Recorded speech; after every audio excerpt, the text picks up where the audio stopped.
All right, hello and welcome back to the Know-It-All Talk Ball, our first show of 2023. It has been a minute since I've sat here on this couch. Yeah, it has been a long time since the know-it-alls have been up to their usual know-it-all-ins, Just want to say from our couch to your couch, Happy New Year. Happy Chinese New Year if you celebrate.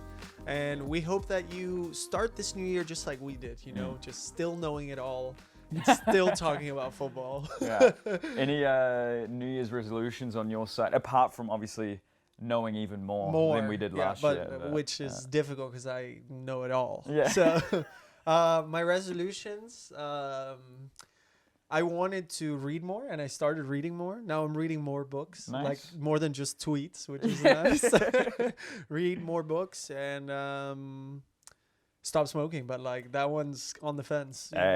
But sometimes you win, some days you win again, sometimes you lose against. Guys, New Year's resolutions, they're more like aspirations, Yeah, like you just never meant to follow it. just because you failed doesn't mean that you can't still improve yourself. Exactly. Exactly. Yeah. How about yourself? Stick to 35 minutes of TikTok a day. That's tough. It's gone okay.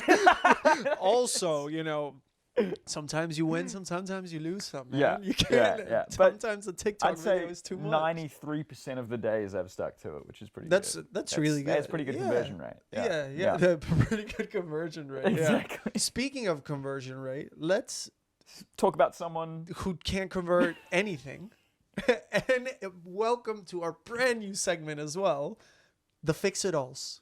The Fix-It-Alls. So we're going to fix a team. And as you can tell maybe by my scarf, it's a team very near to our heart. In fact, very near to our city.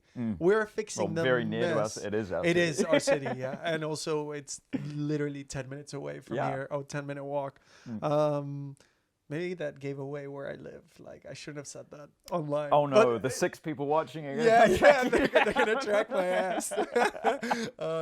But yeah, so the Fix-It-Alls for the first time are going to fix FC Groningen.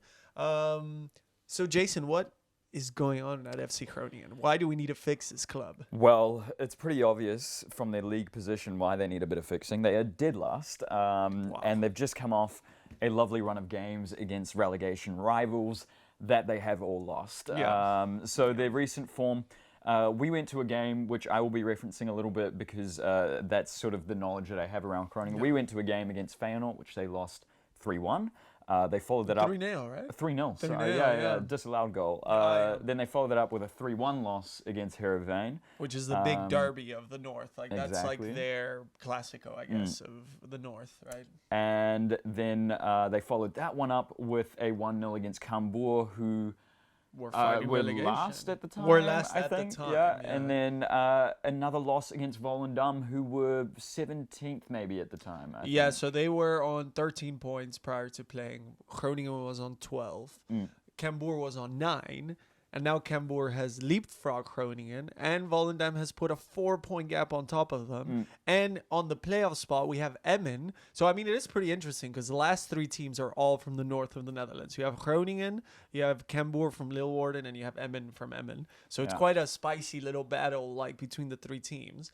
But they are now, dead last. I mean, on goal difference, but still last. And the way that the club's looking, like, I don't really see where a win's going to come, Yeah, well, I mean, you're pretty familiar with the team. What kind of problems do you think we're looking at the moment? I think the biggest issue has been as a whole, of course, we can look at, and I think we will discuss it later, sort of their attacking output, their defensive output. Obviously, they're last, so it's very poor on both sides. Like, they don't score a lot, they concede a lot. You don't need to know it all to figure that one out. No. Exactly. But I think the biggest issue appears to be the board. So FC Groningen is a club that historically has been, like, the same way Ajax is a turnover club for like the Premier League or La Liga. Groningen is a turnover club for the bigger clubs in the Eredivisie or the bigger clubs in Belgium and so on.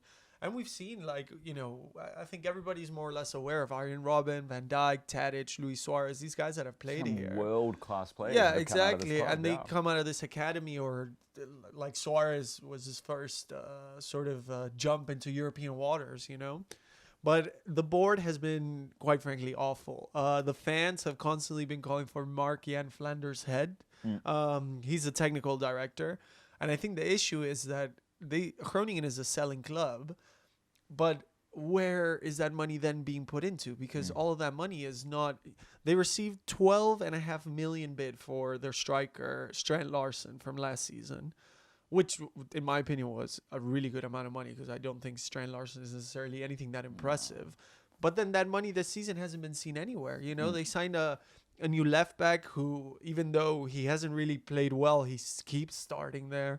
And as a whole, like, they've had issues with like their players and sort of their character issues where they had to get rid of really important players like Cyril Ngonga. And yeah, it's just a mess at the board. Have they actually managed to get rid of Ngonga, or is he still on the books? It seems like he might still be on the books. The last I checked, he was pretty close to signing for maybe Venezia or one of these lowly Serie A sides. Yeah. But I'm not really sure if he has gone yet. But it's just a mess at the top. The coach is extremely, like, no experience whatsoever. So they brought a German coach at the beginning of the year, which was the first time, I think, ever a non-Dutch coach Groningen. And he's already... he's already gone. Yeah. So he was terrible. And now they just put, I think, the reserves coach. So he has no experience whatsoever, has no idea what he's doing. And the players playing have no idea what they're doing. Like, the average age of the squad is, like, below 23. It's one of the youngest starting 11s, maybe in European football, if you look at it. Like, even when we went to watch, like, the center back, 17 years old, starting, like, maybe his second game ever. Like... Yeah, that's one of the main things that I've got written down here is the lack of experience. I think the game that we went to see, the game against Excelsior that they played a little while ago, they had 8 of the starting 11 players under 21 years of age. That's insane. Which is ridiculous. For an Eredivisie, for the best league in the Netherlands, you can't compete with just young talent. No. Like, yes, it's a very young league, but you can't compete with that sort of stuff. You need some sort of... and they do have some leaders, like Mike Taverik. He's been there for a very long time, and he's still at the club. Thomas Suslov is maybe 23, 24, so he's not necessarily old, but he's been at Groningen for already like 3-4 years. But for some reason, even those guys, when I've gone to watch Groningen this year, they don't seem to start. And you see them on the bench. It's not like they're not fit, but they're on the bench, and then you're like... they're fighting relegation. Why are not, like, you know, the guys who you'd put like your shield and be like, this guy represents Groningen? Why is that guy not on the pitch, right? Who feels exactly what the club needs right now. But like we said, like if you want to get into some of their attacking and defensive issues, please do, because it is awful. So I mean, they have the 3rd worst defense in the league and the 3rd equal worst attack. So it's pretty shocking all round. But yeah, I mean, I think you've got a little bit more background looking at Groningen, having been in the city for a little while longer. But I went to go watch them for the first time against Feyenoord.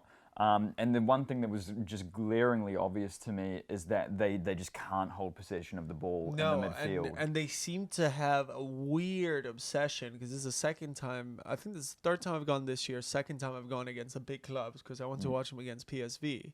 And they have this weird obsession with playing out from the back, with like holding the ball, like realize who you are. Like you're trying to fight off relegation. I'm not saying like Brexit ball it, but Brexit ball it actually. Yeah, play 4-4-2. I actually had down in my notes bringing Sean Dyche. And then he got souped in by Everton. We were so close to Sean Dyche to safety. But yeah, that's one thing that was glaringly obvious is that they can't keep possession in the midfield, and the only tactic that they seemed to have that day was ping it up to Ricardo Pepi. Yeah. And to be fair to him, he did a great job of trying to hold up the play, but after that, they couldn't offer anything. So in terms of signings, what I've got written down here is that they need a midfield signing, someone that can progress the ball, hold on to possession, maybe beat the odd man here and there. And so it's very hard to sort of judge exactly what a good signing would be, because obviously if you're the board members, you'd have to think about exactly how much money you can spend and what players are actually interested in coming to the club. Which at the when moment, you're last relegation in Eredivisie, no. Yeah. But I've gone with someone like Usama Tanane. So this guy is having a wicked season for another team in the Eredivisie, NEC Nijmegen. Okay. So he's got seven assists this season, 70 total progressive passes. Wow, that's a lot, yeah. That's a fair few for a midfielder. And if you compare his progressive passing stats to midfielders in Groningen, he's got 2,962 progressive passing yards. The next, the highest in Groningen is Laros Durate. I might be saying that wrong. But he's got 2,219. Yeah, so 700. And so to put that in, NEC Nijmegen is they're a mid-table side at the moment in the Eredivisie. So he's not like he would be hard to get away because it's another team in the Eredivisie. But someone like that, I think, could really benefit this Groningen team. Yeah, I absolutely agree. And I think that they have sort of tried to bring these type of players. So they've recently signed, also going to butcher the names, but Johan Hove. So he's coming in to play as a 10 from, I want to say from Denmark or Norway. But he's already started even the last few games, and apparently he's looking pretty good. But I completely agree. They need somebody to just progress the ball because, like we said, Ricardo Pepi, he somehow, despite the team being awful, on 7 league goals. Yeah. Like, that's pretty good output for a guy who's dead last in the league. And those 7 league goals account for more than 30% of Groningen's league goals. Yeah. So he's clearly just like doing it on his own, playing on his own. And he's going to need somebody. I also think that, like, not only do they need signings, like you said, like a midfielder or maybe even a winger to bring just a little bit of speed, and losing Ngonga is an issue. But I just think that they need to, like, just realize who they are and, like, you know, just be like, okay, this is a situation we're in. They have players that are over 21 years old. Like, that's a choice. Yeah. That's a choice to not play them. Like, when we watched against Feyenoord and Thomas Suslov came off the bench, I was like, the last time I came here, Thomas Suslov was running the show, and that's when Groningen was coming, like, in the mid-table. Like, because this is also, you know, you'd expect Groningen outside of their history, like, oh, maybe they're a yo-yo club, but actually not at all. They're a stable mid-table team in the Eredivisie. No, they haven't been down in over 23 years. Yeah. So this is a huge, huge disappointing campaign. Yeah. Especially because when you look at the other teams like Cambuur, we mentioned, who are ahead on goal difference, 19 games played, 11 goals scored. Like, that is... that's atrocious. Yeah. That is so bad. Because even Groningen has 20 league goals out of 19 games, which is also really bad. But 11, and we lose to them. Like, what is going on? Yeah, and another thing that I had because obviously a lot of the work that I put into this has come from looking at stats and trying to diagnose problem issues. I mean, it is difficult. And putting in my manager brain. But yeah, what I did find is that I think they had, so they have no one, not a single defender ranks in the top 50th percentile. So the best 50%, the top half. Right. Of aerial balls won. So I mean, when your centre backs can't win a header, it's going to put you under so much pressure off set pieces, off crosses, and I think the game that we saw, I think maybe 2 goals came off pretty piss poor crosses. Yeah, just like poor defending and just like not being like just being set. Like I think the last goal that was scored by, I want to say his name's Turkish international, maybe. He plays in the 10 role. And they just kind of cleared it, and he touched the ball. He took like 3-4 touches just outside the box, pinged one in. It was a really nice goal. But you're like, why is nobody pressing that? You know, like there's just, and I think that has to do with the fact that it's like a point I keep bringing up, but it's this fact that, like, there's no consistency in the team, you know? So like, how could you expect... It doesn't matter if these dudes are training every single day, 3-4 hours a day. If you don't play the same 11, or at least like a figure of the same 11, then you can't expect consistency. And that's what you get. Like, how is a team like Groningen beating PSV 4-2 at home, and then they lose to Volendam 3-2? You know, it doesn't really make any sense. Yeah, because there's clearly talent in the team. Yeah. They just got to find a way to utilize it.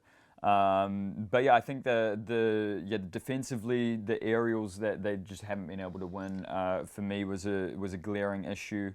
Their fullbacks are both ridiculously young. That's why I think all of the signings that I've got down here, I'm not going to mention them all because they're not players that I even really know that well, except my wingers, which I am going to mention. But yeah, they need to bring in some experience. And like you said, they do have experience there and they should utilize that.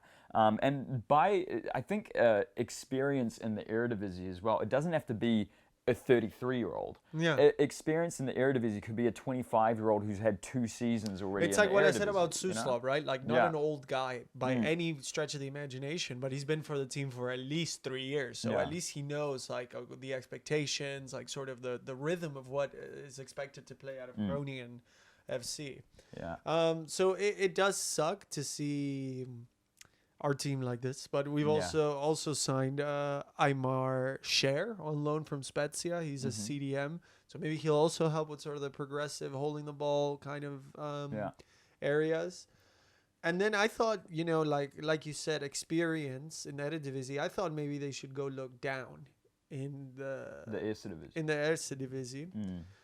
The issue is, can you convince like a pretty decent talent in that league to come up for 6 months, not knowing that he might just go back down again?